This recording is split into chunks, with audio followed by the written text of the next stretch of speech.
নমস্কার। আমরা শ্রীকৃষ্ণের অন্তিম বাণী এই সেপ্টেম্বর মাসে এটা পাঠ করব। তো যেমন আমরা শুরু করি ভগবানকে স্মরণ করে, তাকে প্রণাম জানিয়ে।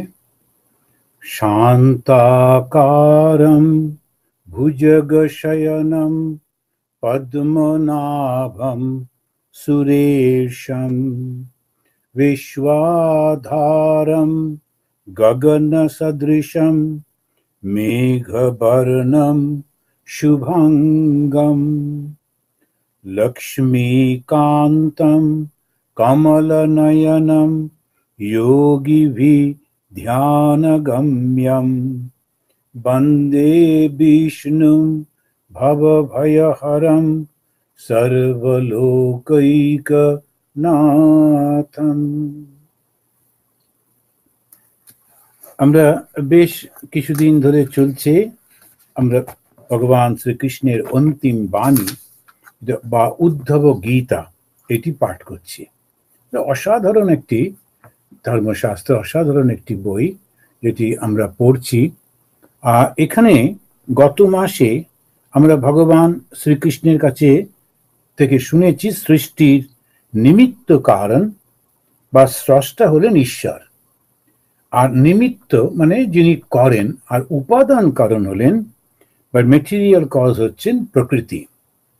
এখন প্রকৃতি সেটি হচ্ছে যখন সত্য রজ তম তিনটি গুণ যখন অ্যাক্টিভ তখন তাকে বলে প্রধান। সব নানা রকম শব্দগুলো ব্যবহার করেছে। আর একটা যখন সত্য রজ তম তারা কোনো অ্যাক্টিভিটির মধ্যে নেই, তারা কাজ করছে না, কোনো উথাল পাতাল নেই, সম্পূর্ণ শান্ত হয়ে রয়েছে, তখন তাকে বলে প্রকৃতি। তো যাই হোক, আমাদের এই যে পাঠটি এটি সারদা সংঘ নিউ টাউন কলকাতার এরা এটি বলেছিলেন করবার জন্যে, আর এটা প্রচার করেন সদানন্দ ইউটিউব। আমার খুব ভালো লাগে এটি পড়তে, তো আপনাদের সঙ্গে একসঙ্গে পড়ছি।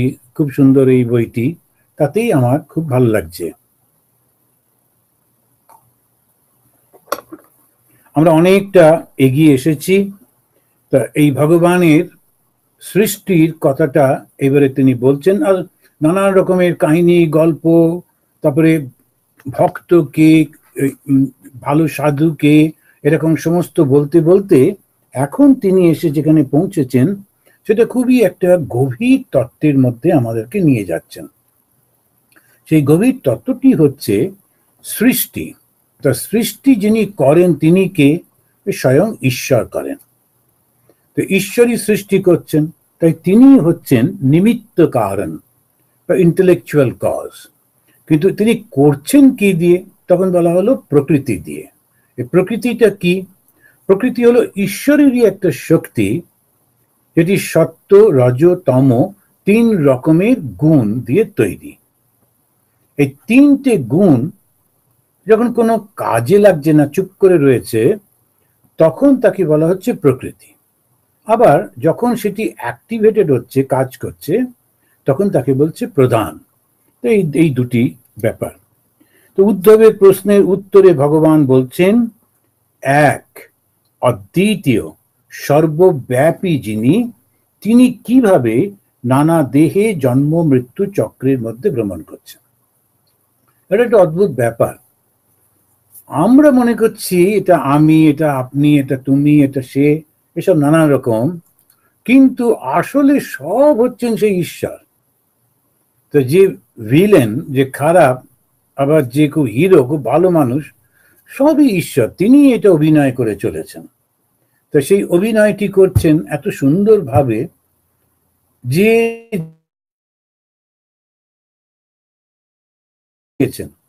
হয়ে তিনি অভিনয় করে চলেছেন। তো মাঝে মাঝে ভারতবর্ষের প্রায় প্রত্যেকটি ব্যাপারেই একেবারে গ্রাম্য যে কথাবার্তা, যে সমস্ত গান টানগুলো সবার মধ্যে এগুলো সব থাকে। এই তত্ত্বটি খুব সুন্দরভাবে প্রকাশিত। তুমি সাপ হয়ে কাটছো, ওজা হয়ে ঝাড়ছো, এর একটা গ্রামে গ্রামে বলে। তো যখন গান করে তখন ওরা বলে তুমি সাপ হয়ে তুমি দংশন করছো, আবার ওঝা হয়ে এসে তুমি আবার সেই সাপের বিষটাকে নাবিয়ে দিয়ে তারপরে তুমি তাকে সারিয়ে দিচ্ছ। তো এখন এই ওঝা সারায়, এটা আগে সব ছিল টিল বটে, তবে রিস্ক না নেওয়া ভালো, হসপিটালে ডাক্তারের কাছে যাওয়া ভালো। তো ওঝারা সারায় বটে, পারে, হয়তো পারতো, কিন্তু বেশিরভাগ সময় ফেল করে যায়, সেই সমস্ত দরকার নেই। এটা বাস্তবের দিকে যাচ্ছে না, উদাহরণ দিচ্ছে। তো উদাহরণটা কি, যে যিনি সাপ আবার তিনি ওঝা, এটা হচ্ছে আসল কথাটা। আমাদের আধ্যাত্মিক দিক দিয়ে বলতে গেলে যিনি সাপ তিনি আবার ওঝা, আর যাকে কামড়ালো সেও সে। তাহলে দাঁড়ালোটা কি, জাস্ট একটা গল্প, একটা নাটক, একটা ড্রামা, কারোর কোনো কিছু হলো না, কিন্তু সেটা তো আমরা বুঝতে পারি না। ফলে রাগ, তারপরে ক্রোধ, তারপরে দেশ, তারপরে নানান রকম হতে থাকে। আর তখন সেইগুলো আমাদের এই শরীর এবং মনের এই ক্রিয়াগুলো তখন আবার জুটে যায় আর একটার সঙ্গে, সেটা হচ্ছে আত্মা। আত্মার সঙ্গে এর কোনো সম্পর্কই নেই, আত্মা তো চুপ করেই থাকে, কিন্তু আত্মা সেটির জন্যে এরা অ্যাক্টিভ। এবং যারা ঠিক বুঝতে পারে না, অবিবেকী মানুষ, তারা মনে করেন যে আমি তো সমস্ত, আমি তো করছি, দেহটাকে তারা আমি মনে করেন, দেহের সঙ্গে সারা সম্পর্কিত তাদেরকে আমি আমার মনে করেন, করে একটা, এটা আমার পরিবার, এটা আমার দেশ, এটা আমার ধর্ম, এটা আমার ভাষা, এইসব করে আমরা নানা রকম ছোট ছোট গ্রুপ করি, করে করে ঝগড়া করতে থাকি, খুব লড়াই টড়াই হয়, কত কি হতে থাকে। কিন্তু বেদান্তের দৃষ্টি দিয়ে দেখতে গেলে এটা কিন্তু সম্পূর্ণটা একটা নাটক, এর মধ্যে কোনোটাই কোনো কিছু নেই। যদিও শুনে মনে হবে কি বলছেন, কিন্তু এটাই সত্য। যতক্ষণ না আমরা ওই অবস্থায় বুঝতে পারছি, তখন আমরা বুঝতে পারবো না। তো আমি মাঝে মাঝে আমার সেই ছোটবেলাকার কথা মনে পড়ে, যে যখন আমাদেরকে সিনেমা দেখাতে নিয়ে যেত, তখন আমরা খুব উত্তেজিত সব যেতাম সিনেমা দেখতে, গিয়ে টার্জানের বই দেখানো হতো। তখনকার দিনে রবিবারের সকালে বাচ্চাদের জন্য হতো টার্জানের বই, তো সেই টার্জানের বই দেখতে যেতাম। এবারে প্রচন্ড উত্তেজিত হয়ে, যে টার্জান তার পেছনে একটা বাঘ ধীরে ধীরে ওকে আক্রমণ করবে বলে এগোচ্ছে, আর টার্জান গাছের ডালের উপর বসে আছে অন্যদিকে তাকিয়ে। আমি প্রচন্ড উত্তেজিত হয়ে ওই সিনেমার হলের মধ্যেই একেবারে সিটের উপর দাঁড়িয়ে পড়ে চিৎকার, টার্জান টার্জান, পেছনে বাঘ। তো পেছন থেকে একটা লোক আমাকে দিয়ে বললো, টার্জান জানে, তুমি বসে পড়ো। তো এখন পরে আমার খুব মনে হলো, টার্জান জানবে কি করে বাঘটা আসছে। এবার যখন বড় হলাম তখন বুঝতে পারলাম, তাই তো, ওখানে তো ক্যামেরাম্যান ছিল, সে তো ছবিটা তুলছিল, অন্যান্য লোকজন ছিল, বাঘটাই ছিল না। সুতরাং বাঘটাকে ওরা এমনি, এখন এই পুরো নাটকটা যিনি করেন তার কাছে ওটার কোনো মূল্য নেই, অত ভয়ঙ্কর ভাবার চিন্তা করার দরকার নেই। কিন্তু যারা আমরা শিশুর মতো, বাচ্চাদের মতো, যারা আমরা অতটা ম্যাচিওর নই, জানি না, তারা উত্তেজিত হয়ে পড়ি। তারা আমরা মনে করি, ও বাবা কি হয়ে গেল, কি হবে কি হবে। তো এই যত পৃথিবীতে যত মানুষ আমরা দেখি, সব ওই সে আমার ছোটবেলাকার অবস্থার মতো, যে মনে করছি টার্জান বুঝতে পারছি না বাঘটা আসছে। এখন ন্যাচারালি এই অবস্থাটাকে বলা হচ্ছে যে অজ্ঞানী অবস্থা। যখন জ্ঞান হয় তখন সে দেখে একই রয়েছে, দুই বলে কিছু নেই। ভগবান শ্রীরামকৃষ্ণদেব যখন তিনি কথা বলছেন মাস্টারমশাইয়ের সঙ্গে, এই প্রথম কথামৃতের একেবারে শুরুতেই বলছেন, এককে জানার নাম জ্ঞান, আর বহুকে জানার নাম অজ্ঞান। ভগবান শ্রীকৃষ্ণ তিনিও ভগবদ গীতায় যখন অর্জুনের সঙ্গে কথা বলছেন, যেই তিনি নিজে বলা শুরু করলেন, তখন তিনি ওই অর্জুনকে বলছেন, একই আছে, দুই বলে কিছু নেই। দ্বিতীয় অধ্যায়ে পুরোটাতেই তিনি সেই আত্মাকেই বোঝালেন। ওইটা হচ্ছে হিন্দু ধর্ম। কিন্তু হিন্দু ধর্ম এটাও জানে, এই সত্যটা বললেই তো হলো না, বুঝবে কি? তাকে বোঝাবার জন্য এইবারে নানান রকম পথ নেওয়া হলো, কখনো জ্ঞান মার্গে, কখনো কর্ম, কখনো ধ্যান, কখনো ভক্তি, কত রকমের দেব দেবী, কত রকমের পূজা অর্চনা, যাগ যজ্ঞ, তীর্থযাত্রা, উপবাস, কত কি হলো, একটাই শুধু বোঝার জন্যে আসলে কোনো কিছু হচ্ছে না।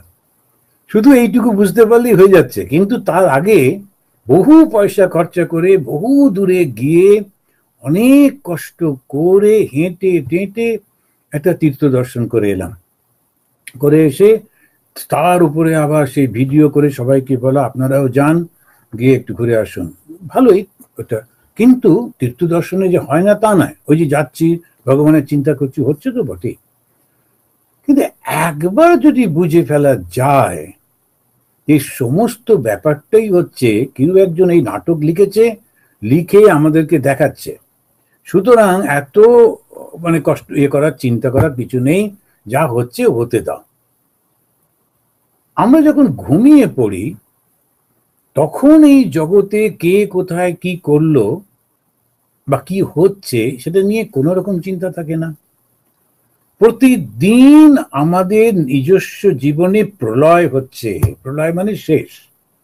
Every day is the last day.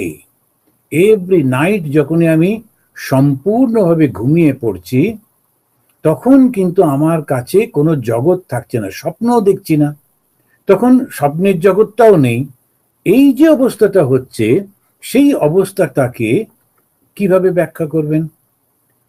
তখন এই উদ্ধবকে সেইটাই বোঝাচ্ছেন, আসলে উদ্ধবের মাধ্যমে আমাদেরকে বলছেন ধ্যায়ন মনো অনুবিষয়ান দৃষ্ট্বান বা অনুশ্রুত অথ উদ্যত সীদৎ কর্মতন্ত্রম স্মৃতি তৎ অনুসাম্যতি।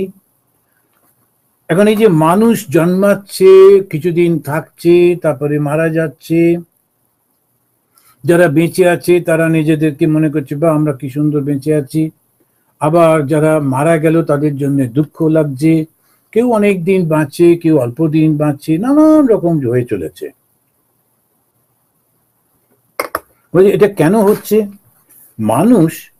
মানুষের মন তার নিজের নিজের কর্মের অধীন। এইখানে আরেকটা তত্ত্ব এলো, আরেকটা সত্য, আরেকটা যার জন্য ঘটনাগুলো ঘটছে সেটা কে বলা হচ্ছে তত্ত্ব। তা এই তত্ত্বটা কি জিনিস? তত্ত্বটা হলো এই যে এক একজনের এক এক রকম কেন হচ্ছে, একই রকম সবাই হবার কথা ছিল তা তো হচ্ছে না। তখন হিন্দুরা বলছেন ওটা তোমার কর্মের ফল, তুমি যে কর্ম করেছো এই কর্মের জন্য এই ফলটা হচ্ছে। এই কর্মটা কি হয়, সে নিজের নিজের কর্মের অধীন। এই কর্ম করতে করতে আমরা যা দেখি এবং শুনি, মৃত্যুর সময়ে ওই চিন্তাটাই আসে আর মন ওই বিষয়তে লীন হয়ে যায়। এই একটা জিনিস, ঠিক মৃত্যুর সময় যে চিন্তাটা মনের মধ্যে থাকবে ওইটাই আমি হব। সুতরাং পরের জন্মে কি হবে অন্যকে জিজ্ঞেস না করে ওই ঠিক মৃত্যুর আগে যে চিন্তাটা মনের মধ্যে এলো সেটাই হবে, কোনো উপায় নেই। কেননা তখন আমার মনটা ওর মধ্যে ঢুকে গেছে, সে আর অন্য কোনো কিছু দেখছে না, শুনছেও না।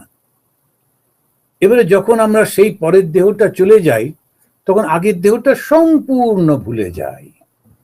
ছোট ছোট বাচ্চারা যখন যে পাড়াতে থাকে, ওর বাবার হয়তো ট্রান্সফার জব, সে বারবার এক একটা জায়গাতে যাচ্ছে, ওখানকার অন্য বাচ্চাদের সঙ্গে তার বন্ধু হলো, তাদের বাড়িতে গিয়ে খেলাধুলো করছে, আবার ওর বাবার ট্রান্সফার হয়ে গেল, সে চলে গেল, বাচ্চা তো ভুলে যায়, তার মনেই থাকলো না যে তার একটা বন্ধু ছিল। আবার 20 বছর পর যখন দেখা হলো তার মা বলে দিচ্ছে, ওমা এ তো তোমার সেই বন্ধু, মনে আছে?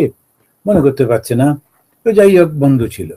এখন এইরকম সমস্ত যেমন হয় আমাদেরও ঠিক তেমনি, একটা জীবনে আমরা একসঙ্গে ছিলাম, এই করেছি সেই করেছি, ঠিক মৃত্যুর সময় তখন আমার মনে হলো না আমি এই রকম হব, এইটাই আমার খুব ভালো, ওই রকম মনটা খুব একেবারে ওর মধ্যে ঢুকে যায়, কেউ তাকে আটকাতে পারে না। কৃতৌ স্মরা কৃতজ্ঞম স্মরা, কৃতৌ স্মরা কৃতজ্ঞম স্মরা। মৃত্যুর আগে তখন সেই মনটা নিজের সেই কর্মগুলো চিন্তা করতে থাকে, তার যেগুলো ভালো লাগে সেগুলো খুব বেশি তার মনের মধ্যে এসে যায়, এবং তখন সে আবার সেইটা হয়ে জন্মায়। এবার মাঝে মাঝে দেখবেন কেউ একজন মারা গেছেন, আবার কিছুদিন পরে সেই বাড়িতে কোনো একটা জন্মেছে, একটা কোনো সন্তান এসেছেন, তখন কেউ কেউ বলে, উমা ইনি তো একেবারে সেই তোমার দাদু এই বাড়িতে আবার এসেছেন। হতেই পারে, কারণ ওই দাদু হয়তো ওই বাড়িটি, ওই সংসারের প্রতি এত আসক্ত ছিলেন, আমি চলে গেলে এদেরকে কে দেখবে, কি হবে, এসব ভাবতে ভাবতে তিনি মারা যাচ্ছেন। তখন মারা গেলে তিনি আবার ওই শরীর ধারণ করে ওইখানে এসে জন্মালেন।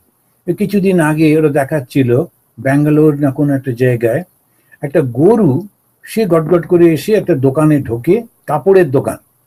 তখন এখন তো খুব গরু ভক্তি সভা, বলা যাবে না কিছু, তো প্রথম প্রথম বিরক্ত হতো, কিন্তু পরে মেনে নিল। ও গরুটা এসে মালিক যে গদিতে বসে ওইখানে অনেকে শুয়ে পড়ে, বসে থাকে সারাদিন, তারপরে আবার উঠে ওখান থেকে গটগট করে চলে যায়।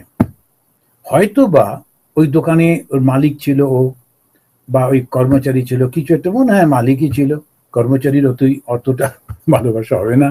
এখন ওই তো এসে জন্মেছে, আমার এই দোকানটাকে দেখবে, কিন্তু তার অন্য সমস্ত দোষের জন্য পশু শরীর পেয়েছে, এই দিকে মনটা রয়েছে, ওখানে এসে সব বসছে।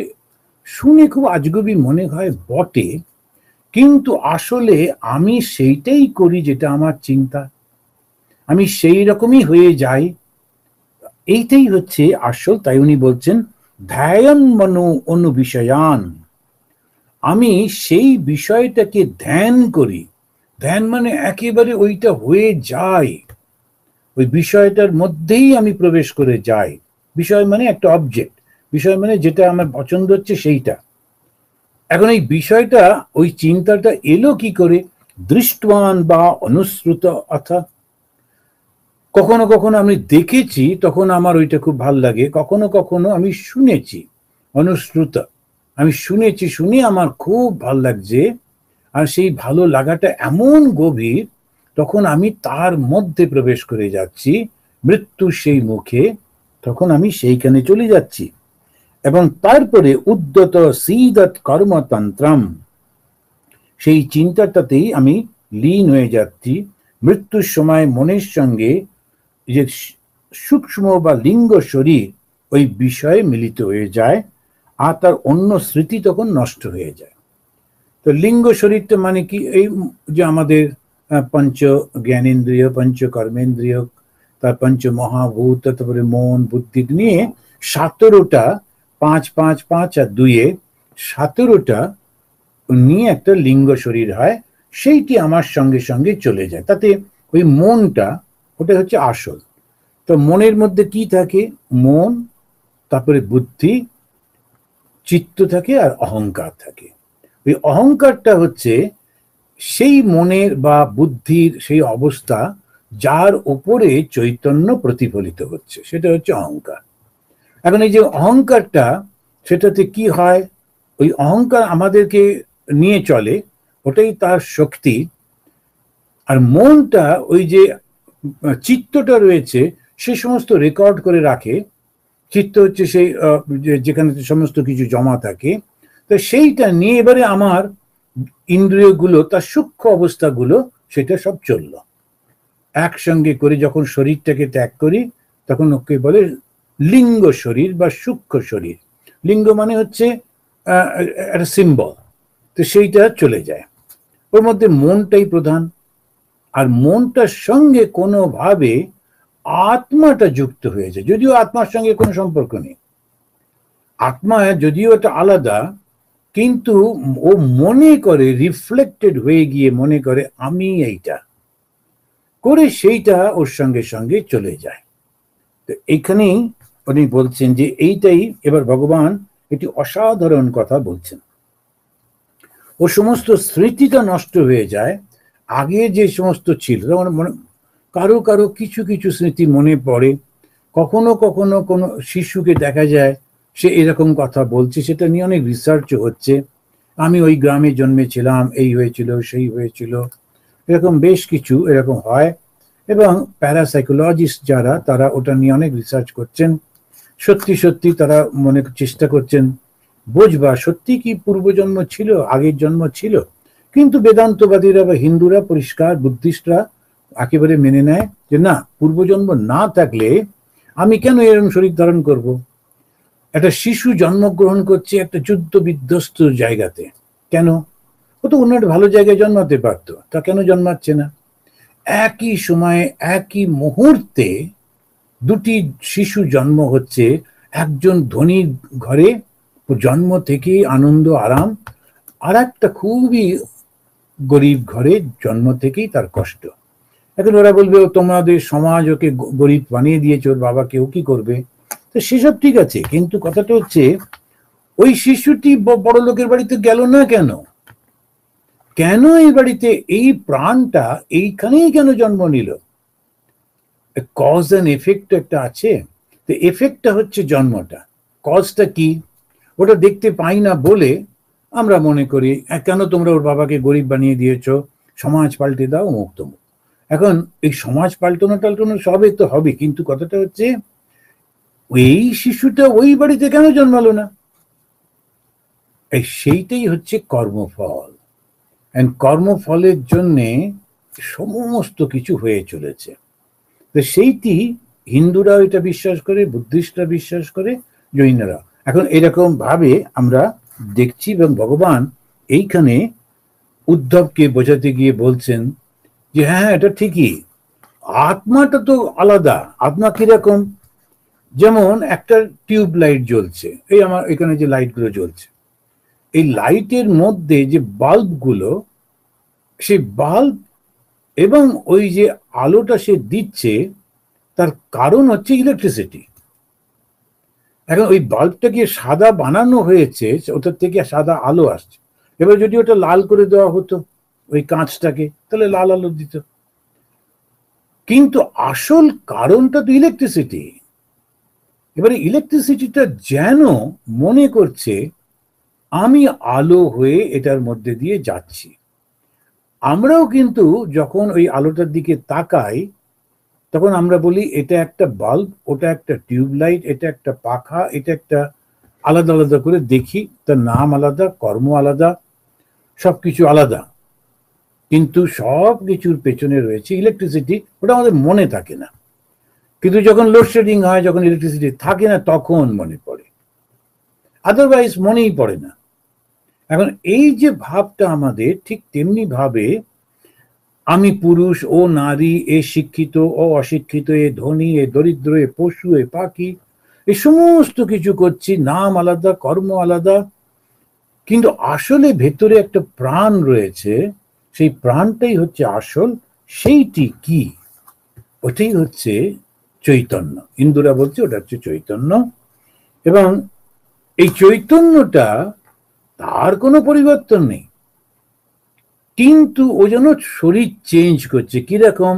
একটা টিউব লাইট ছিল, সাদা আলো দিত, আমি সেটা পাল্টে একটা লাল টিউব লাইট লাগিয়ে দিলাম, এবার সেটা লাল আলো দিচ্ছে। কিন্তু টিউব লাইটটা তো দিচ্ছে না, দিচ্ছে তো ইলেকট্রিসিটিটা। ও না থাকলে আলোটা লাল হতো না, সাদাও হতো না। কিন্তু মনে করছে যেন ওই বাল্বটাই আলো দিচ্ছে, ওই টিউবটাই আলো দিচ্ছে, কখনো সাদা, কখনো লাল, কখনো এই, কখনো সেই। আমরাও তাই মনে করছি, যদিও ইলেকট্রিসিটির সঙ্গে কোনো সম্পর্ক নেই, তথাপি যেমন মনে হয়, তেমনি আত্মার সঙ্গে সম্পর্ক না থাকার সত্ত্বেও যারা অবিবেকী লোক, যারা জানেন না, তারা মনে করেন যে আমি বারবার জন্মাচ্ছি, আমি মানে এই শরীরটার সঙ্গে সম্পর্কিত। তখন বললেন যে একটা অসাধারণ কথা, জন্ম তু আত্মতয়া পুংস সর্বভাবেন ভূরিদা বিষয় সকৃতিম প্রাহু যথা স্বপ্ন মনোরথ। এটা ওই 22 অধ্যায়ের 40 নম্বর শ্লোকে তিনি বলছেন, কর্ম অনুসারে জীব যে দেহ পায় তাকেই আমি বলে গ্রহণ করাকেই জন্ম বলা হয়। জন্ম কাকে বলছে? একটা দেহকে প্রাপ্ত করছে। এখন আবার ওই উদাহরণে ফিরে যাই, একটা সাদা টিউব লাইট, সে মারা গেল, কেন? এটা ভেঙে গেল। এবার একটা লাল টিউবলাইট এনে লাগানো হলো। এইবারেতে লাল টিউবলাইটটার নতুন জন্ম হলো, এটা আমরা বলতে পারি এটা একটা নতুন জন্ম হলো।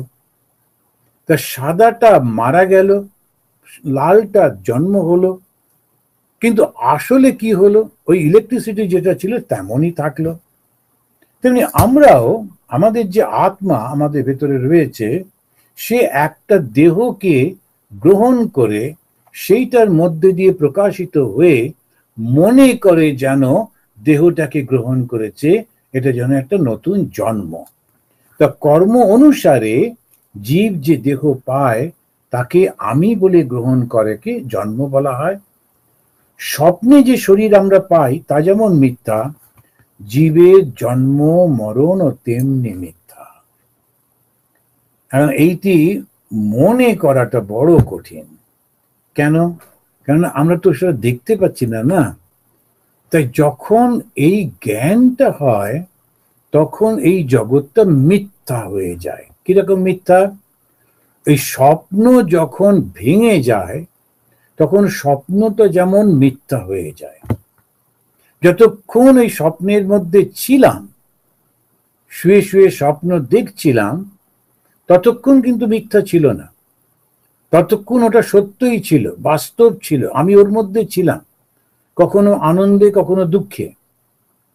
কিন্তু যখন স্বপ্নটা ভেঙে গেল তখন মানে ও মা, এত কিছুই তো হয়নি, তো আমি শুধু শুধু এখানে হাউপাউ করছি। তা তেমনি এই জীবনটাও ঠিক তাই। যেই মুহূর্তে আমরা এটাকে আলাদা করে নিতে পারবো তখন আর না থাকবে কোনো সুখ, না থাকবে কোনো দুঃখ, তখন একটা চিরন্তন আনন্দের রেশ শুধু থাকবে। কেন না? ওই আনন্দ থেকেই তো আমাদের সৃষ্টি, সেই আনন্দটাই শুধু থাকবে। আমরা স্বস্বরূপে ফিরে যাব। স্বস্বরূপটা কি? আনন্দ। আনন্দেব খলু ইমানি ভূতানি জায়ন্তে, ওই উপনিষদে যেমন বলছেন, আনন্দ থেকে, সত্যি সত্যি করে বলছি খলু, আমরা জন্মেছি সব আনন্দ থেকে। তো আনন্দ থেকে জন্মেছি বলে আনন্দকে খুঁজে বেড়াই। কেউ নিরানন্দ হতে চাই না, দুঃখ চাই না। আনন্দকে যখন খুঁজছি, আনন্দকে যখন আনন্দের কাছে যাচ্ছি, তখন আমাদের যেটি হচ্ছে সেইটি হচ্ছে যে আমরা আনন্দের মধ্যে প্রবেশ করে আর বাইরে আসতে চাইছি না। সেই জন্য একবার যারা ওই আনন্দের স্বাদ পান তারা আর জন্মগ্রহণ করতে চান না, বলে না আর দরকার নেই, এই অনেক হয়ে গিয়েছে। হে উদ্ধব, প্রতি ক্ষণে জন্ম মৃত্যু ঘটে চলেছে, কিন্তু সূক্ষ্মতার কারণে সাধারণ মানুষ সেটা বুঝতে পারে না। ভগবান যখন সেই ধর্ম তিনি যুধিষ্ঠিরকে জিজ্ঞেস করেছিলেন, আশ্চর্য কি বলো দেখি, এই মহাভারতের গল্প। আমাদের একটা, এই বিশেষ করে হিন্দুদের ইতিহাস হোক বা সাহিত্য হোক বা যাই হোক, সব কিছুর পেছনে এই সত্যটাকে ওরা বারবার মানুষের সামনে আনতেন। সেই জন্য মহাভারতটা একটা দুর্দান্ত গল্প হওয়া সত্ত্বেও একটা ইতিহাস তো বটেই বটে, সেই সময় যা যা ঘটেছে সেগুলো, কিন্তু ওর সঙ্গে অসাধারণ সমস্ত আধ্যাত্মিকতা ধর্মের কথাও রয়েছে। তো তখন মাঝে মাঝে এক একটা উদাহরণ দিচ্ছেন।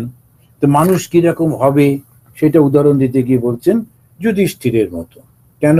তো সব ভাইয়েরা মারা গেল, কেননা ওরা ওই যক্ষ যিনি আসলে ধর্ম দেবতা, তার কথা শোনেনি, তাই তারা মারা যাচ্ছে।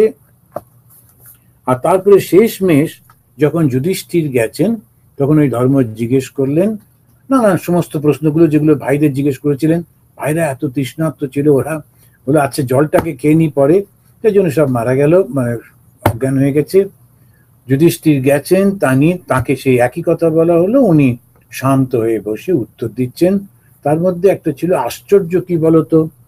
তখন যুধিষ্ঠির উত্তর দিয়েছিলেন, অহনি অহনি ভূতানি গচ্ছন্তি যম মন্দিরা স্থিরা স্থিরমিচ্ছন্তি কিমাশ্চর্য অতঃপরং। কিম আশ্চর্য অতঃপরং, এর থেকে আর আশ্চর্যের কি আছে? কি সেটা? না প্রতি মুহূর্তে মানুষ মরে মরে যাচ্ছে, কিন্তু যারা রয়েছে তারা মনে করছে আমি তো মারা যাব না। যারা ওই মৃতদেহটা কাঁধে করে নিয়ে যাচ্ছে, বিশেষ করে আমাদের দেশে দেখেছি ওই কাঁধে করে মৃতদেহ নিয়ে যায়, এখানে তো সেটা হয় না, এদেশে গাড়ি করে সব জায়গায়। তো এখন খুব একেবারে হই হই করতে করতে যাচ্ছে এবং ভগবানের নাম নিচ্ছে বটে, কিন্তু এমন চিৎকার করছে, ওর মনে হচ্ছে একটা মৃতদেহ কাঁধে করে নিয়ে যাচ্ছে, কিন্তু মনে হচ্ছে যে এটা একটা মৃতদেহ, আমি তো ঠিক আছে। ওর মনেই করতে পারছে না একদিন ও এরকম ভাবে খাটে শুয়ে চারজনের কাঁধে চড়ে যাবে। এটাই আশ্চর্য। প্রতি মুহূর্তে মানুষের মৃত্যু হচ্ছে, সমস্ত সময় দেখছি, কিন্তু একবারও মনে হচ্ছে না যে আমারও তো মৃত্যু হবে, তবে আমি কেন এই অন্যায়গুলো করছি, কেন অন্যায় করব, কেন আমি আমার শুধুমাত্র একটু সামান্য এই নাম যশের জন্য, সামান্য অর্থের জন্য কেন আমি নিজেকে ছোট করব, কিছুতেই মনে পড়ে না, কিছুতেই সংযমটা আসে না। ওই জন্যে অল্প বয়স থেকে এই সংযমটা শেখানো দরকার, খুব প্রয়োজন। আর সেই সংযমটা কিভাবে আসে? চিন্তার দ্বারা আসে। ওই চিন্তাটা এমন ভাবে মনের মধ্যে গেঁথে দেওয়া হয় যে তুমি কখনো এটা তুমি ভাঙবে না, ভাঙা উচিত না। আমাদের কিছু কিছু পণ্ডিত তারা বললেন এই ধর্ম হচ্ছে খুবই বাজে, মানুষকে নেশাগ্রস্ত করে দিচ্ছে ইত্যাদি ইত্যাদি বলে তারা বললেন আমরা হচ্ছে সব পশুর থেকে বেশি কিছু নয়, যাই হোক একটুখানি খাওয়া দাওয়াটা অন্যরকম করি, এরকম একটা ধারণা সব মতো দিলেন। ফল কি হলো? পশুই হলাম। আগে কি শেখানো হতো? আমাদের সব মা বলে শেখানো হতো, কাকি মা, জেঠি মা, দিদি মা, মা, এবং ছোট্ট বাচ্চা মেয়েকেও মা বলে ডাকা হতো। আর ভাই আর বোন একই সঙ্গে বড় হচ্ছে, তাদেরকে বলা হচ্ছে এ তোমার দাদা, এ তোমার বোন, দাদা বোনকে রক্ষা করে, বোন দাদার জন্য প্রার্থনা করে। কি অসাধারণ ছোট্ট ছোট্ট ঘটনার মধ্যে দিয়ে এমন একটা চরিত্র গঠন হতো, পাশাপাশি থাকা সত্ত্বেও পাশবিক বৃত্তিগুলো জেগে উঠত না। যতদিন না তুমি বড় হচ্ছ তোমার যথারীতি কর্তব্যগুলো পালন করবে, অন্য কিছু করবে না। করতো তো মানুষ। আর ফল কিভাবে সে করতে পারত? কেননা ওর মনের মধ্যে ওই সংস্কার দেওয়া হয়েছিল, চিন্তাটা দেওয়া হয়েছিল। আর এই চিন্তাটা তাকে মানুষ হিসেবে ধরে রেখেছিল। যেই সেই চিন্তাটা ভেঙে দিল, এখন খুব একটা পার্থক্য থাকলো না মানুষ আর পশুর মধ্যে। এখন সেই কারণে ধর্মটা কেন? যাতে তোমাকে ধরে রাখে। কিভাবে ধরে রাখবে না? মানুষের কতকগুলো আলাদা নিয়ম কানুন থাকবে যা তাকে পশু পাখির থেকে আলাদা করবে। সেই ধর্ম একমাত্র যা মানুষকে বৈশিষ্ট্য দিয়েছে। কিন্তু আমরা বুঝতে না পেরে ধর্ম নিয়ে যারা ব্যবসা করছে তাদের সেই ভুলটাকে ধর্মের উপরে চাপিয়ে দিলাম। ধর্মটা একটা অসাধারণ শক্তি, কিন্তু ভুল করলাম যারা ধর্ম নিয়ে ব্যবসা করছে, ধর্মকে খারাপভাবে ব্যবহার করছে, তাদের বিরুদ্ধে না গিয়ে ধর্মটাকে উঠিয়ে দিলাম। কিছু ডাক্তার চুরি করে কিডনি বিক্রি করছে বলে মেডিকেল সায়েন্সটাকেই বন্ধ করে দেওয়ার মতো। আরে মেডিকেল সায়েন্স না থাকলে কি দাঁড়াবে? কয়েকটা ডাক্তার বদমাইশি করেছে বলে মেডিকেল সায়েন্স বন্ধ করে দেবো, মেডিকেল পড়াশোনা বন্ধ করে দেবো? কি কথা? এই ধর্মটা ঠিক তাই। ধর্ম মানুষকে দেবতা বানিয়ে দেয়। দেবতাটা কি? ওই বুদ্ধিটা যা তাকে সংযম দেয়, সব কিছু করে কিন্তু সংযত হয়ে করে। এইটাই হচ্ছে সেই ধর্ম। মানুষ যেদিন এটা বুঝতে পারবে, সেই সমাজটা স্বর্গ হয়ে যাবে। এইটুকু শুধু। ধর্ম মানে এই নয় যে হই হই করে ভগবানকে ডাকতে হবে, বিরাট দামামা বাজাতে হবে, তারপরে এই করতে হবে, নাচতে হবে, ভয় দেখাতে হবে, এসব কোনো কিছু না। ধর্ম মানে পরিবর্তন হয়ে যাবে। কিরকম? সে নিজেই দেবতা হয়ে যাবে। তো স্বামী বিবেকানন্দ তিনি খুব দুটো সুন্দর কথা বললেন। একটা হচ্ছে এসো মানুষ হও, আর একটা বললেন এবার দেবতা হইতে হইবে। তা প্রথমে পাশবিক বৃত্তিগুলোর থেকে উঠে এসে মানুষ হতে হবে। আর দ্বিতীয়, ওই মানুষের বৃত্তি থেকে উঠে এসে দেবতা হয়ে যেতে হবে। সেই দেবতা হচ্ছে ভালোবাসার আর একটা রূপ মাত্র। আমরা এইটাই আস্তে আস্তে সেখানে আসবো। তো সেখানে উনি বলছেন যে দেখো, কর্ম অনুসারে জীব যে দেহ পায় তাকেই আমি বলে গ্রহণ করে এবং তাকেই সে মনে করে জন্ম। স্বপ্নে আমরা যে শরীরটা পাই সেটা যেমন মিথ্যা, তেমনি এই যে জন্ম মৃত্যু, এটাও কিন্তু মিথ্যা, এটা কল্পনা। তা আমরা পড়ছি কিন্তু ভাগবতেরই একটি অংশ, সেটা হচ্ছে উদ্ধব এবং শ্রীকৃষ্ণের, ভগবান কৃষ্ণের কথাবার্তা। তখন সেইটার মধ্যে ভগবান কৃষ্ণ রয়েছেন এবং তার শিষ্য উদ্ধব রয়েছে। সম্পূর্ণভাবে দ্বৈত ভাব, দ্বিতীয় মানে ভগবান এবং আমি, কিন্তু শিক্ষা যেটা দিচ্ছেন সেটা একেবারে অদ্বৈতের শিক্ষা। এই অদ্বৈত শিক্ষাটা কি? আমরা আমাদের শরীরটাকে মনে করছি এটা আসলে সত্যি না, এটা সত্যি নয়। এটা ঠিক ওই স্বপ্নতে যে আমি থাকি, তখনও কিন্তু আমি, আমার ভাই, আমার বোন, আমার পরিবার, আমার ওর মধ্যে হই হই করছি স্বপ্নের মধ্যে। তখন একবারও মনে হয় না যে এটা মিথ্যা। তেমনি ভাবে জাগ্রত অবস্থাতেও আমার ওই রকম মনে হচ্ছে।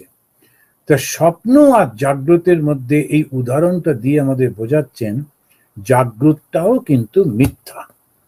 এই মুহূর্তে বুঝতে পারছি না, সেই জন্য কি করতে হবে? সাধু সঙ্গ করতে হবে, অর্থাৎ এই কথাগুলো বারবার শুনে বুঝতে হবে, বিচার করতে হবে, অনুভব করতে হবে, এবং তাকেই বলছে সাধনা। ওই যে একটা প্রকৃতি আমাদের দিয়েছেন, সেই প্রকৃতির মধ্যে এক ধরনের সমস্ত কর্ম চলছে, ওই প্রকৃতিটা থেকে বেরিয়ে আসতে হবে। তো স্বামীজি বিবেকানন্দের ওই যে পরপর তিনি কতগুলো সুন্দর করে বোঝালেন, বললেন each soul is potentially divine. প্রত্যেকটা প্রাণী হচ্ছে সেই দেবতা। The goal is to manifest the divinity within. তো আমাদের জীবনের লক্ষ্যটা কি? ওই যে দেবত্ব, সেটাকে প্রকাশিত করতে হবে। এখন কি করে সেই দেবত্বটাকে প্রকাশিত করব? By controlling nature, external and internal. আমাদের দেবত্বটাকে উন্মেষ করতে গেলে আমাদের একটা লড়াই করতে হবে। সেই লড়াইটা হচ্ছে প্রকৃতির সঙ্গে, যে প্রকৃতিটা বাইরের এবং প্রকৃতিটা ভেতরের। আমার মনের যে চিন্তাগুলো, সেইগুলোর সব পরিবর্তন করতে হবে। আর বাইরে যেটা আমার ব্যবহার, আমার কাজকর্ম, আমার ধ্যান ধারণা, ওটাকেও পরিবর্তন করতে হবে। External and internal. বাইরে থেকে ওরা প্রভোগ করবে, চলো ওদেরকে গিয়ে মেরে আসি, ওরা আমাদের ধর্মের লোক নয়, চলো আমরা করি। কেন শুধু শুধু মারতে যাব? এই মারলেই যদি সবকিছু পাল্টে যেত, তো যুদ্ধ তো কম হয়নি রে বাবা। যদি পৃথিবীর মাটিটা খোঁড়া যায়, যে কত লোক, কোটি কোটি সমস্ত এই কঙ্কাল বেরোবে তার ঠিক নেই। কত যুগ ধরে শুধু যুদ্ধই করে চলেছে লোকগুলো, মনে করছে ওদেরকে মেরে ফেললেই আমি শান্তিতে থাকবো। এর পরেও বুঝতে পারছে না যে শান্তিটা ওই মেরে ফেলার মধ্যে দিয়ে হবে না। একটু মনে হলো যাক আমি একদম করলাম, আবার সেই পরিবর্তন, আবার সেই একই ইতিহাস। পুরো সেই পৃথিবীর পুরো ইতিহাসটাই শুধু এই একটাই শিক্ষা দিচ্ছে, মেরে ফেলা, এবং মেরে ফেলার পর কিছুই দাঁড়ালো না। এখন এই জিনিসটাই কবে আমরা বুঝতে পারবো? মনে হয় না।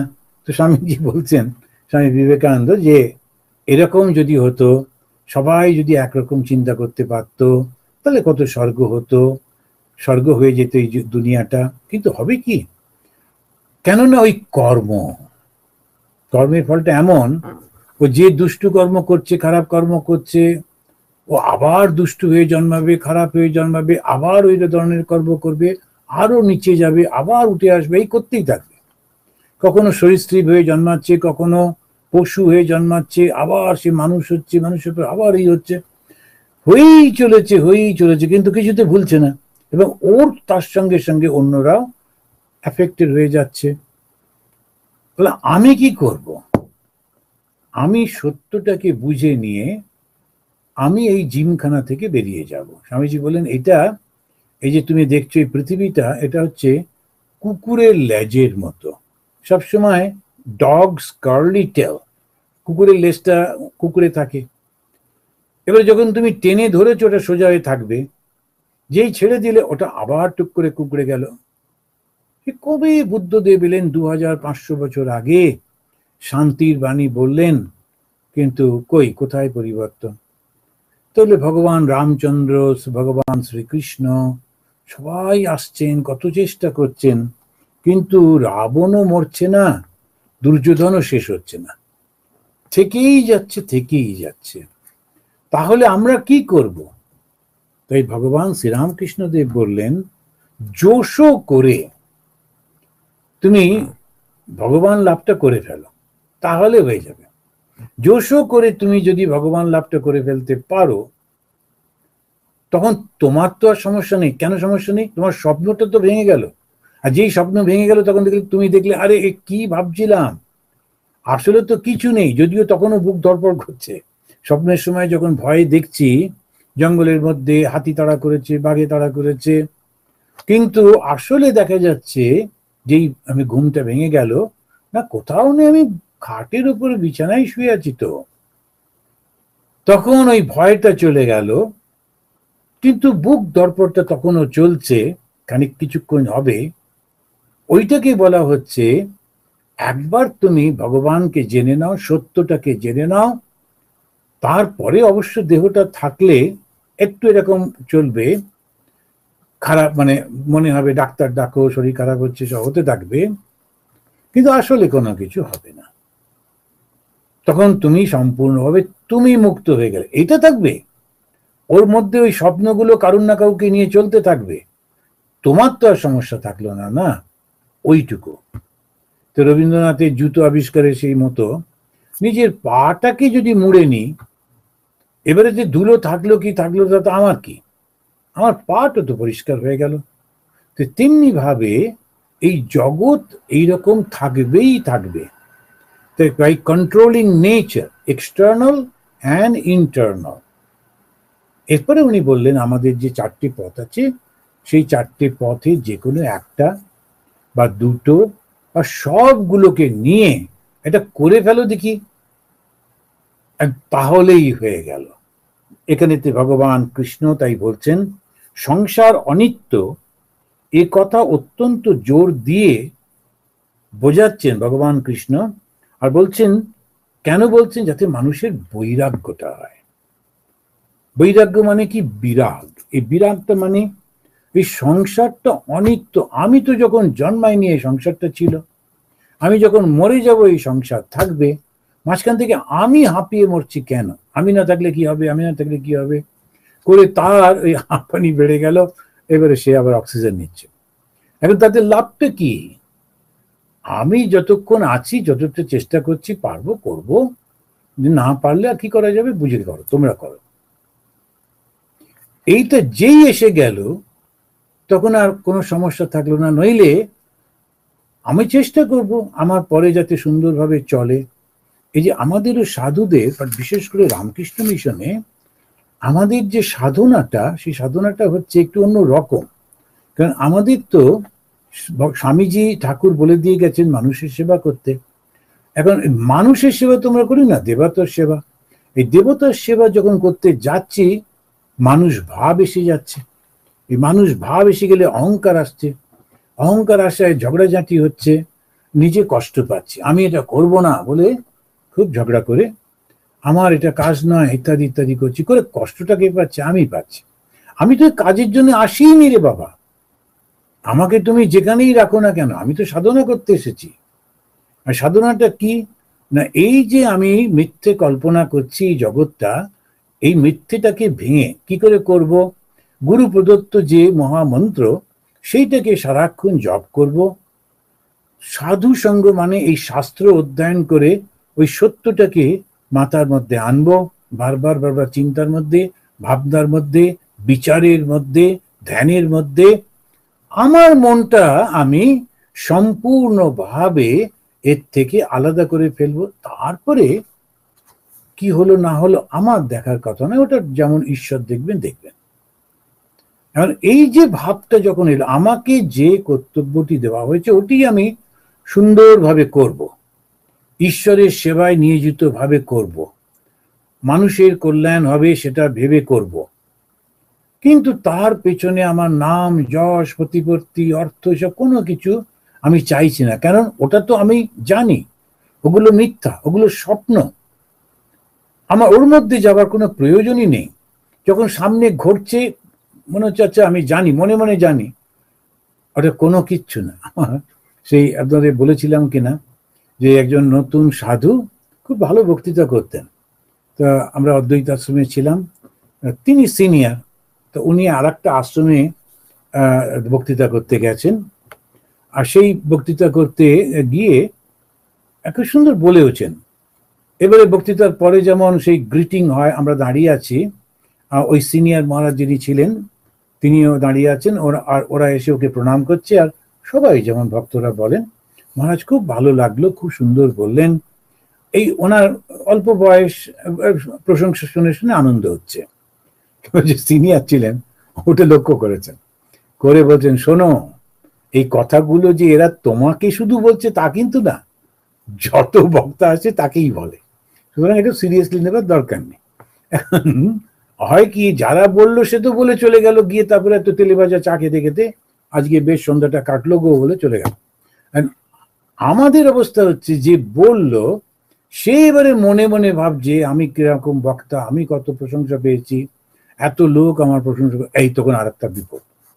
এই সাধনায় এই একটা সমস্যা হয়, তাই বিভিন্ন জায়গাতে এই সমস্যাগুলো। তখন উনি বলছেন স অয়ং দীপ অর্চিসাম যদ্বৎ, অসাধারণ উদাহরণ দিচ্ছেন, অসাধারণ উদাহরণ দিচ্ছেন। এই জগৎটা যে কিরকম বয়ে বয়ে চলে যাচ্ছে সেটা বলতে গিয়ে বলছেন স অয়ং দীপ অর্চিসাম যদ্বৎ স্রোতসাম তদিদম জলম।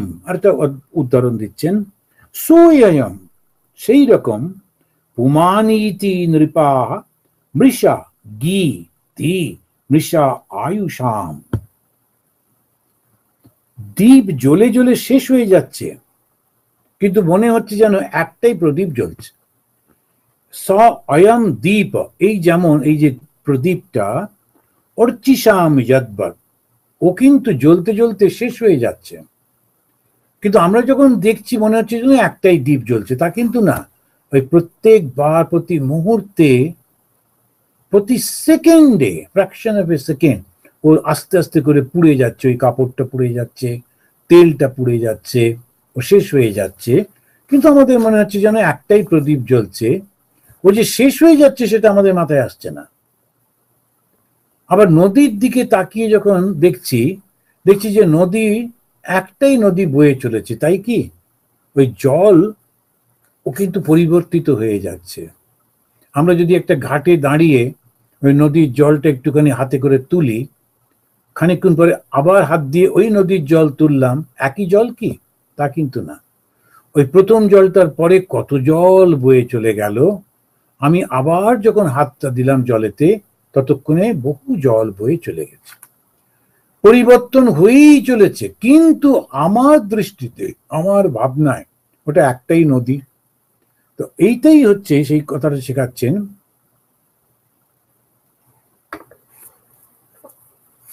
সো অয়ং, তেমনি ভাবে এই যে মানুষ, এ কিন্তু পরিবর্তন হয়েই চলেছে। এই যে তার বুদ্ধি, এই যে তার কথা, এই সমস্ত মিথ্যা এই মানুষেরও।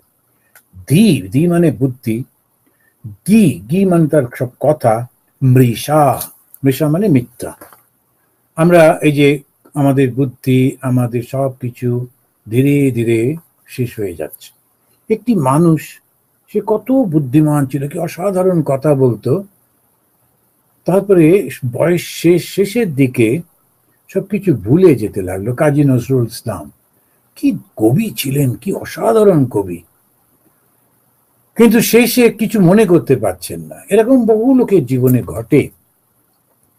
এখন তার কাছে ওই কাজী নজরুল ইসলামেরও কবিতা যদি পড়া হয় উনি বুঝতে পারছেন না, পারবেন না। ছেলের জন্য মা কত কি করে, সে গিয়ে গিয়ে শিবের পুজো দিচ্ছে, সে এই দেবতা এই দেবী করে করে পুজো করছে, করে আমাকে একটি পুত্র সন্তান দাও, পুত্র সন্তান দাও। এর পুত্র সন্তান হলো, ছেলেটি লেখাপড়া শিখলো, ইঞ্জিনিয়ার হলো, কিন্তু ততদিনে মার বয়স হয়ে গেছে, তার আলজাইমার হয়ে গেছে, তিনি সমস্ত ভুলে গেছেন। আমি যখন আসামে ছিলাম তখন একজন বড় ইঞ্জিনিয়ার আমাকে নিয়ে গেছিলেন তার বাড়িতে, আমি তার মাকে দেখেছিলাম, খুব সুন্দরী মহিলা, বৃদ্ধা বয়সেও খুবই সুন্দরী, টুকটুক করছেন, ফর্সা রং। তিনি আমাকে দেখে, আমার কাপড় জামা দেখে ঠিক বুঝেছেন। তারপরে ওর ছেলেকেই বলছেন, এই সাধু বাবা এসেছে, প্রণাম কর, প্রণাম কর। তো প্রণাম করলো, করে যখন ও বলছে, মা ইনি রামকৃষ্ণ মিশনের সাধু, তোমাকে যে বলেছিলাম এই এসেছেন, তোমার সঙ্গে সঙ্গে উনি বলছেন, এই তুই কে রে, আমার ঘরে ঢুকেছিস, যা এখান থেকে। আমি অবাক। ওই ছেলেটি বলছে, মহারাজ এই হচ্ছে সমস্যা, আমি দেখি শুনি সবকিছু, কিন্তু আমাকে ঘর থেকে বের করে দেবে, থাকতে দেবে না।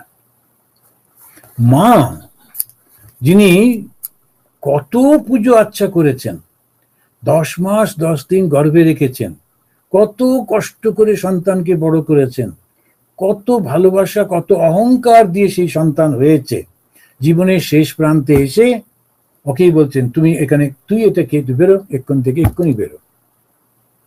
ভুলে গেছেন। তাহলে জীবনটা কি দাঁড়ালো? এই রকম শুধু মনে যখন করি তখন মনে করি এটা আমার, যখন মনে থাকে না তখন এটা আমার নয়। তাহলে দাঁড়ালোটা কি?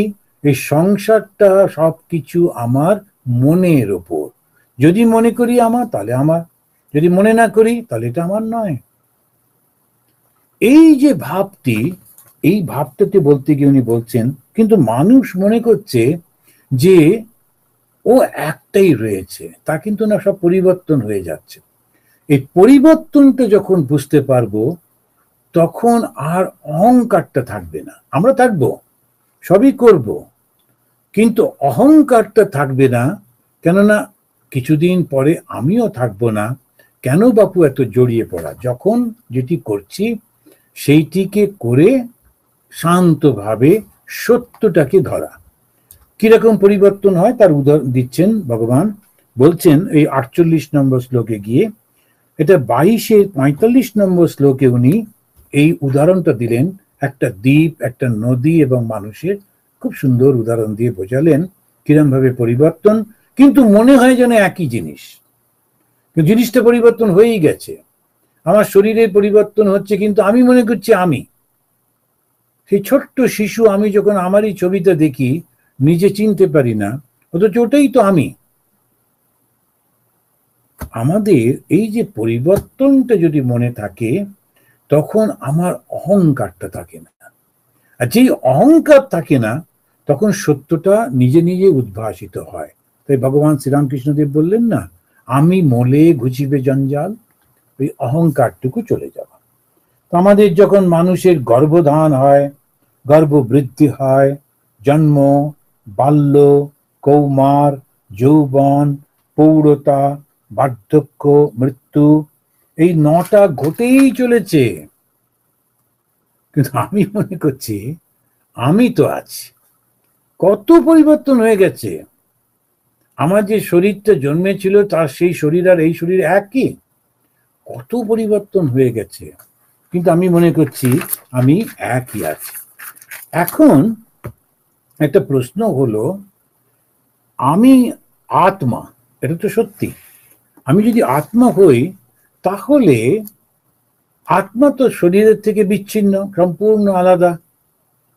তাহলে আমি কি করে এর মধ্যে জড়িয়ে পড়লাম, জড়াই কি করে? তখন এটা আর একটা অসাধারণ উদাহরণ একটা দিচ্ছেন ভগবান শ্রীকৃষ্ণ। যদিও আত্মা দেহ থেকে সম্পূর্ণ আলাদা, তবু অজ্ঞানী সেই দেহকেই আত্মা বলে মনে করে আর বারবার কষ্ট পায়। কেমন করে আত্মা দেহতে যুক্ত হয়? তো এই 22 নম্বরের 53 নম্বর শ্লোকে তিনি বলছেন যে, নৃত্যত গায়ত পশ্যন यथैवानुकरोति तान् एवं बुद्धिगुणान् पश्यन् अनीह अपि অনুয়াচিতে। যখন আমরা কোনো গায়ককে দেখি, খুব ভালো লাগে, কোনো কেউ নাচছে তাকে দেখি, তখন খুব নাচতে ইচ্ছা করে, তখন আমরা তার অনুকরণ করি, আর অনুকরণ করে মনে করছি যে আমি সেইটা, আমি কখনোই সেটা নই। তো আমার মনে আছে সেই আগেকার দিনে ওরা খুব বড় করে একটা অনুষ্ঠান করতো নেইবারহুডের মধ্যে, পাড়ার মধ্যে, আর করে সেখানে ওরা বড় বড় করে লিখতো যে গায়ক আসছেন, বড় বড় গায়কদের সব নাম দিত, গায়ক গায়িকা সব নাম দিত, আর ব্র্যাকেটে থাকতো যে ওই লোকাল, যে ইনি হচ্ছেন লোকাল। তা লোকাল একজন বড়, যেমন একটা কোনো বড় গায়কের নাম দিল, দিয়ে তার পিছনে ছোট্ট ছোট্ট করে লিখে দিত লোকাল। তার মানে হচ্ছে ওই পাড়ারই একটা ছেলে বা মেয়ে গান করবে, কিন্তু তিনি ওই খুব বিখ্যাত গায়কদের মতো করে গাইবেন। তো ও মনে করছে আমি ওই ধরনের গান করতে পারি। তো লতা মঞ্জেশকর আসবে, বাবা লতা মঞ্জেশকর গান করতে আসবেন। তারপরে ভালো করে খেয়াল করে দেখা গেল বড় বড় করে লেখা রয়েছে, কিন্তু তারপরে ছোট্ট করে ওর পাশে লেখা রয়েছে লোকাল। যদি তারপরে ওকে ধরা হতো, বোধহয় লোকাল লিখেছি তো সেটা দেখোনি কেন, এইরকম আর কি। এবার যিনি গান করছেন তিনি মনে করছেন যে আমি লতা মঞ্জেশকর, তার মনে মনে ওরকম ভাবছেন, কিন্তু তিনি তো তা নন। আমি নাচের দেখেছি, যখন দেখবেন এসে পুজোর সময় নাচে বা এইসব নাচতে নাচতে যায়, আমি দেখি আর ভাবি ও শুধু হাতটা তুলে এটা হাতটা ঘোরাচ্ছে আর দুটো পায়ের উপরে শরীরটাকে একবার ডান দিক একবার বাঁ দিক করছে, বাস ওখানেই দাঁড়িয়ে দাঁড়িয়ে মনে মনে ভাবছে আমি দুর্দান্ত নাচছি।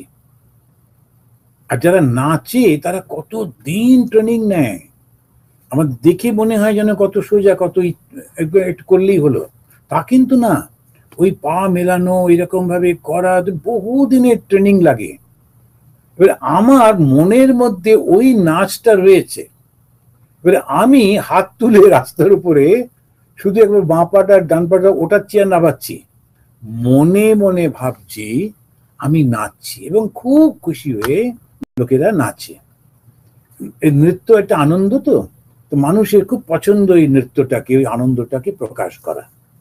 তো আনন্দ প্রকাশে নানান রকমের ভাব থাকে, যারা যারা ওইভাবে করতে চায় তারা ওইভাবে করে।